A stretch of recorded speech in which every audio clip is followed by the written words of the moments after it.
কবর একটি অন্ধকার ঘর।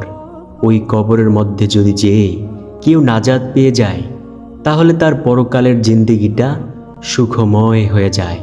আর যদি কেউ ধরা পড়ে যায় তাহলে তার পরকালের জিন্দেগিটা দুঃখময় হয়ে যায়। তো প্রিয় দর্শক, আজকের ভিডিওতে আমি এমন 5টি দরুদের আমলের সাথে আপনাদেরকে পরিচয় করিয়ে দেব। এই দরুদগুলো যদি নিয়মিত পাঠ করতে পারেন, ইনশাআল্লাহ কবরের জিন্দেগিটা আপনার জন্য সুখময় হয়ে যাইবে। আমরা সবাই জানি যে প্রতিটা মানুষকেই 3টি প্রশ্ন করা হবে সেই কবরের মধ্যে। তোমার রবকে, তোমার ধর্মকে, তোমার নবীকে। যে ব্যক্তি এই 3টি প্রশ্নের উত্তর দিতে পারবে সে ব্যক্তি জান্নাতি হবে, আর যে ব্যক্তি 3টি প্রশ্নের উত্তর দিতে পারবে না সে জাহান্নামী হয়ে যাবে। প্রিয় দর্শক, আজকের ভিডিওতে আমি যেই দরুদের কথাগুলো বলবো, এই দরুদগুলো যদি নিয়মিত পাঠ করতে পারেন, ইনশাআল্লাহ কবরের মধ্যে যখন ফেরেশতারা আপনাকে বসিয়ে প্রশ্ন করবে তোমার রব কে, তোমার ধর্ম কি, তোমার নবী কে, তখন আপনি সাথে সাথেই সেই 3টি প্রশ্নের উত্তর সুন্দরভাবে দিতে পারবেন ইনশাআল্লাহ। তো প্রিয় দর্শক, আমার বিশ্বাস আজকের ভিডিওটি প্রতিটি মুমিন মুসলমানের জন্য খুবই উপকারী ভিডিও। তো চলুন আজকের ভিডিও থেকে আমরা একে একে প্রত্যেকটি দরুদের আমল সম্পর্কে জেনে নেই। প্রিয় দর্শক, নবীজি সাল্লাল্লাহু আলাইহি ওয়াসাল্লাম বলেন, কবর হলো একটি অন্ধকার ঘর। ওই কবরে যাইয়া যদি কেউ নাজাত পেয়ে যায় তাহলে তার চেয়ে ভালো কপাল আর এই পৃথিবীতে আর একজনও নেই। আর যদি কেউ ধরা পড়ে যায় তাহলে তার চেয়ে আর মন্দ কপাল এই পৃথিবীতে আর একজনও নেই। প্রিয় দর্শক, আমরা চাই না কবরের জিন্দেগিতে ধরা পড়তে, আমরা চাই কবরের জিন্দেগিতে নাজাত পেতে। তাই তো নবীজি সাল্লাল্লাহু আলাইহি ওয়াসাল্লাম তার আদরের মেয়ে ফাতিমা রাদিয়াল্লাহু তাআলা আনহাকে ডেকে ডেকে বললেন, ও ফাতিমা, তুমি নিজেকে নিজে জাহান্নামের আগুন থেকে বাঁচাও। ফাতিমা, সেই অন্ধকার কবরে যাইয়া যদি আমি নবীর মেয়ে এই কথা বলে পরিচয় দাও তাহলে কিন্তু কোনো কাজে আসবে না। ও ফাতিমা, তুমি নিজেকে নিজে জাহান্নামের আগুন থেকে বাঁচিয়ে যাও। নবীজি সাল্লাল্লাহু আলাইহি ওয়াসাল্লামের এই আদরের কন্যা যখন ইন্তেকাল করলেন তখন আবু যর গিফারি রাদিয়াল্লাহু তাআলা আনহু কবরের কাছে গিয়ে কবরকে 4টি কথা বলেছিলেন। যেই 4টি কথা সারা দুনিয়ার মানুষের জন্য একটি অ্যালার্ম স্বরূপ। আবু যর গিফারি রাদিয়াল্লাহু তাআলা আনহু বললেন, ও কবর, তোমার মধ্যে কাকে রাখতেছি তুমি কি জানো? শেরে খোদা আলীর স্ত্রী। ও কবর, বেয়াদবি যেন না হয় সেই দিকে খেয়াল রাখিও। কবরের মধ্য থেকে কোনো আওয়াজ নাই। দ্বিতীয়বার আবার বলল, ও কবর, তোমার মধ্যে কাকে রাখতেছি তুমি কি জানো? হাসান হোসাইন রাদিয়াল্লাহু তাআলা আনহুর আম্মা জানকে তোমার মধ্যে রাখতেছি। কবর, বেয়াদবি করিও না, চাইও বেয়াদবি যেন না হয়। এবারও কবরের মধ্য থেকে কোনো আওয়াজ নেই। তৃতীয়বার আবার বললেন, ও কবর, তোমার মধ্যে কাকে রাখতেছি তুমি জানো? সাইয়্যিদাতুন নিসাই ওয়াল জান্নাহ, অর্থাৎ জান্নাতের মহিলাদের সর্দারকে তোমার মধ্যে রাখতেছি। কবর, বেয়াদবি করিও না। এবারও কবরের মধ্য থেকে কোনো আওয়াজ নেই। চতুর্থবার যখন বলল, ও কবর, তোমার মধ্যে কাকে রাখতেছি তুমি কি জানো? যাকে না বানাইলে আল্লাহ তাআলা এই পৃথিবী কুল কায়নাত কিছুই সৃষ্টি করতেন না, যার প্রেমে পড়িয়া আল্লাহ তাআলা সমস্ত কুল মাখলুকাত সৃষ্টি করেছেন। সেই নবীজির আদরের কন্যা ফাতিমা রাদিয়াল্লাহু তাআলা আনহাকে তোমার মধ্যে রাখতেছি। কবর, দেখো বেয়াদবি যেন না হয়। এবার কবরের মধ্য থেকে আওয়াজ আসলো। আওয়াজ করে কবর বলল, ও আবু যর, শোনো, আমি নবীর মেয়েকে চিনি না। আমি কে? জান্নাতের মহিলাদের সর্দার, তাকেও চিনি না। আমি চিনি না হাসান হোসাইন রাদিয়াল্লাহু তাআলা আনহুর আম্মাকে। আমি চিনি না শেরে খোদা আলীর স্ত্রীকে। আমি শুধু চিনি নেক আমল।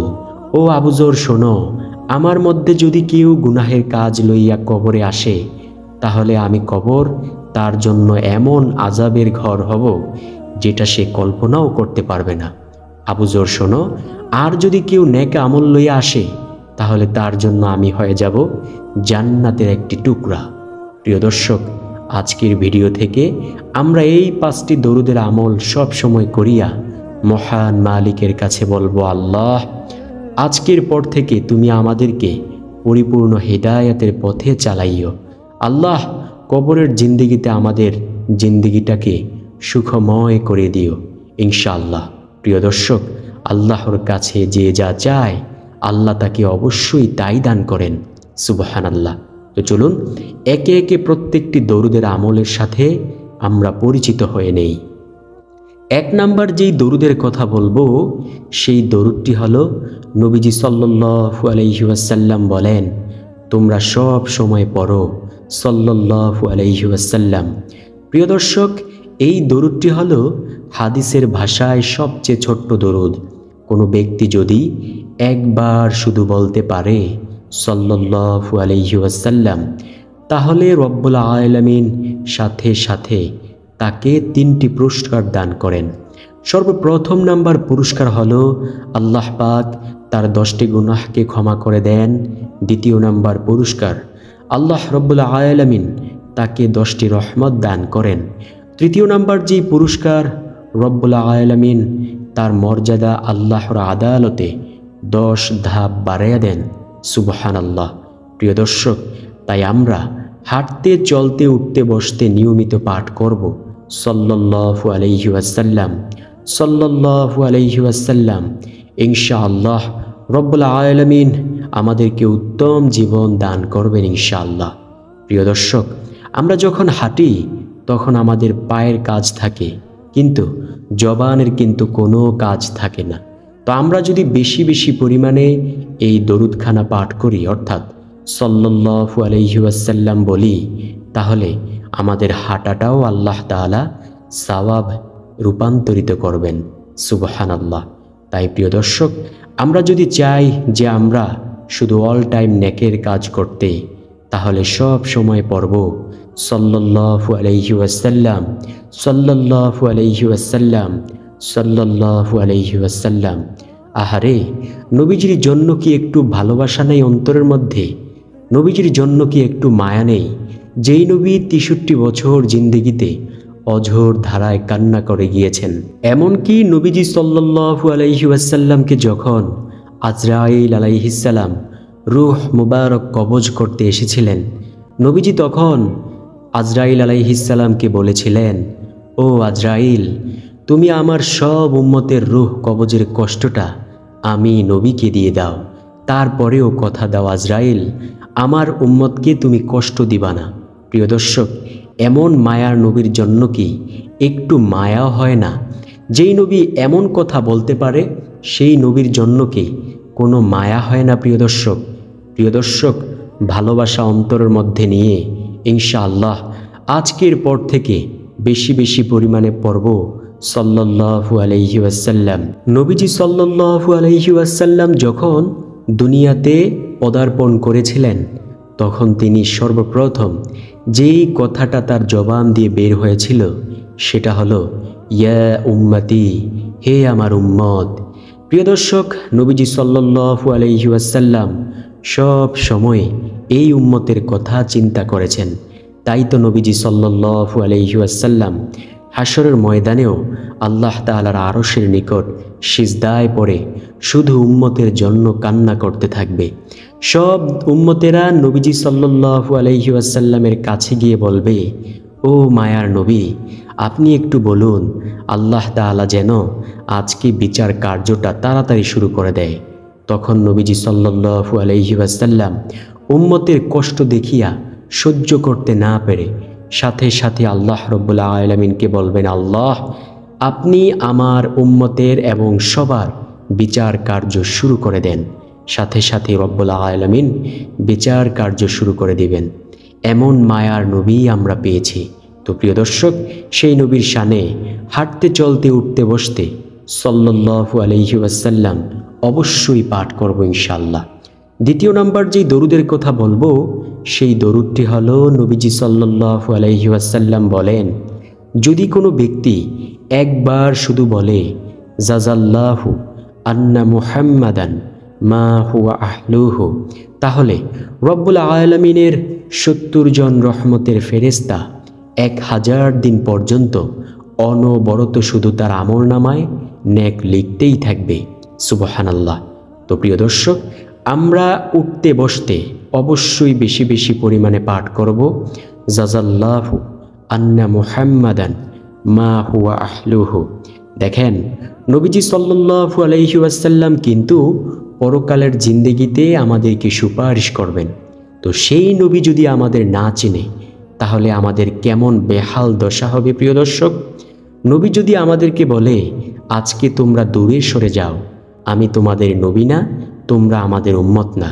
হ্যাঁ, নবীজি এমন কিছু সংখ্যক মানুষকে হাউজে কাউসারের পাড় থেকে তাড়িয়ে দেবেন। যারা হাউজে কাউসারের পাড়ে দাঁড়িয়ে থাকবে, নবীজি তাদেরকে বলবেন, তোমরা আজকে এইখান থেকে দূরে সরে যাও, কারণ আমি তোমাদের নবী না, তোমরা আমার উম্মত না। সাহাবায়ে কেরাম রাদিয়াল্লাহু তাআলা আলাইহিম আজমাইন বলেন, ইয়া রাসূলুল্লাহ সাল্লাল্লাহু আলাইহি ওয়াসাল্লাম, তারা কারা? নবীজি সাল্লাল্লাহু আলাইহি ওয়াসাল্লাম বলেন, তারা হলো ওই সকল ব্যক্তি যারা দুনিয়াতে শিরকের গুনাহ করত, জেনার গুনাহ করত, ব্যভিচারী করত, বেশি বেশি পরিমাণে সুদের গুনাহ করত এবং কুফরি করত। ওই সকল ব্যক্তিদেরকে আমি রোজ হাসরের ময়দানে হাউজে কাউসারের পাড় থেকে দূর দূর করে তাড়িয়ে দেব। প্রিয় দর্শক, আল্লাহ রাব্বুল আলামিনের কাছে আমরা দোয়া চাই যাতে নবীজি সাল্লাল্লাহু আলাইহি ওয়াসাল্লামের নিজ হাতে আমরা হাউজে কাউসারের পানি পান করতে পারি। তো দ্বিতীয় নাম্বার দরুদের কথা কি বললাম? জাযাল্লাহু আন্না মুহাম্মাদান মা হুয়া আহলুহু। যদি কেউ একবার পাঠ করে, আল্লাহ তাআলার 70 জন রহমতের ফেরেশতা 1000 দিন পর্যন্ত অনবরত শুধু নেকি লিখতেই থাকবে। সুবহানাল্লাহ, আল্লাহু আকবার। তৃতীয় নাম্বার যেই দরুদের কথা বলবো, সেই দরুদটিও দামি একটি দরুদ। নবীজির একজন প্রিয় সাহাবী ছিল, যার নাম ছিল আবু হুরায়রা রাদিয়াল্লাহু তাআলা আনহু। নবীজির ওই প্রিয় সাহাবী বলেন, আমি নবীজি সাল্লাল্লাহু আলাইহি ওয়াসাল্লামের পবিত্র জবান মোবারক থেকে শুনেছি যে, যদি কোনো ব্যক্তি শুক্রবার জুমার দিন আসরের নামাজের পর যেই স্থানে বৈশা সে আসরের নামাজটা আদায় করেছে, ওই স্থানে বৈশাই যদি উক্ত দরুদটা মাত্র 80 বার পাঠ করতে পারে, তাহলে আল্লাহ রাব্বুল আলামিন তার 80 বছরের গুনাহকে ক্ষমা করে দিবেন এবং রব্বুল আলামিন তাকে 80 বছরের নেক তার আমলনামায় যোগ করে দিবেন। সুবহানাল্লাহ। তো প্রিয় দর্শক, সেই দরুদের কথা কি জানতে ইচ্ছে করে? চলুন জেনে নেওয়া যাক। সেই দরুদটি হলো, নবীজির প্রিয় সাহাবী বলেন, তোমরা বলো, আল্লাহুম্মা সাল্লি আলা মুহাম্মাদানিন নাবিয়্যিল উম্মিয়্যি ওয়া আলা আলিহি ওয়া সাল্লিম তাসলিমা।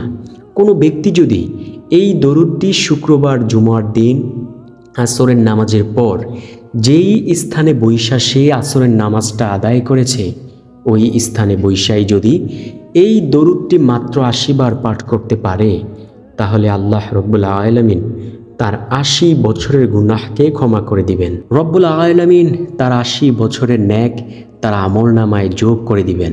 সুবহানাল্লাহ। প্রিয় দর্শক, এমন দামি এই দরুদের আমলগুলো তো আমরা তৃতীয় নাম্বার দরুদের কথাও জানতে পারলাম। চতুর্থ নাম্বার যেই দরুদের কথা বলবো, সেই দরুদটি হলো আল্লাহুম্মা সাল্লি আলা মুহাম্মাদিউ ওয়া আলা আলি মুহাম্মাদ বারিক ওয়া সাল্লিম। নবীজি সাল্লাল্লাহু আলাইহি ওয়াসাল্লাম বলেন, যে ব্যক্তি বেশি বেশি পরিমাণে দরুদ শরীফ পাঠ করবে, সে হাসরের ময়দানে আমার একেবারে নিকটেই থাকবে।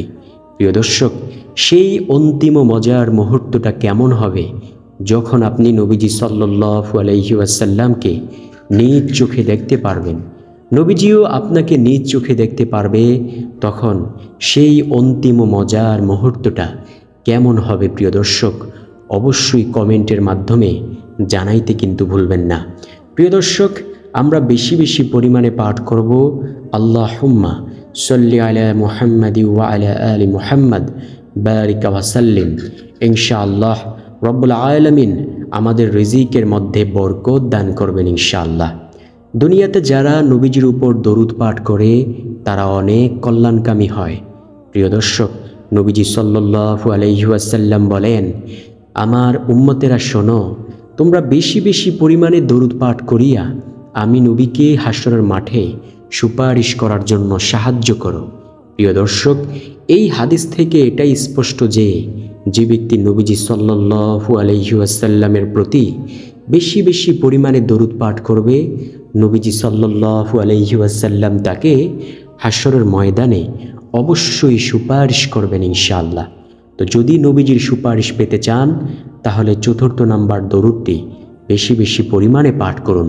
সর্বশেষ নাম্বার যেই দরুদের কথা বলবো সেই দরুদটিও দামি একটি দরুদ। সেই দরুদ হলো আল্লাহুম্মা সাল্লি আলা মুহাম্মাদি ওয়া আলা আলি মুহাম্মাদ কামা সাল্লাইতা আলা ইব্রাহিমা ওয়া আলা আলি ইব্রাহিম ইন্নাকা হামিদুম মাজিদ। আল্লাহুম্মা বারিক আলা মুহাম্মাদি ওয়া আলা আলি মুহাম্মাদ কামা বারাকতা আলা ইব্রাহিমা ওয়া আলা আলি ইব্রাহিম ইন্নাকা হামিদুম মাজিদ। প্রিয় দর্শক, এই 5টি দরুদ যদি নিয়মিত পাঠ করে মহান মালিকের কাছে বলতে পারি, আল্লাহ আমাদেরকে তুমি পবিত্রভাবে হিদায়াত দান করে দিও, অবশ্যই আল্লাহ আমাদেরকে হিদায়াত দান করবেন, কারণ আল্লাহর কাছে কোনো জিনিসের কোনো টান নাই। প্রিয় দর্শক, আর যেই ব্যক্তি পরিপূর্ণ হিদায়াত লইয়া কবরের জিন্দেগিতে যাইবে তার কবরটা অবশ্যই জান্নাতের একটি টুকরা হয়ে যাবে। তো আশা করছি ভিডিওটি অনেক বেশি ভালো লাগবে। যদি ভালো লেগে থাকে, যত প্রিয়জন রয়েছে তাদের কাছে অবশ্যই ভিডিওটিকে শেয়ার করতে ভুলবেন না।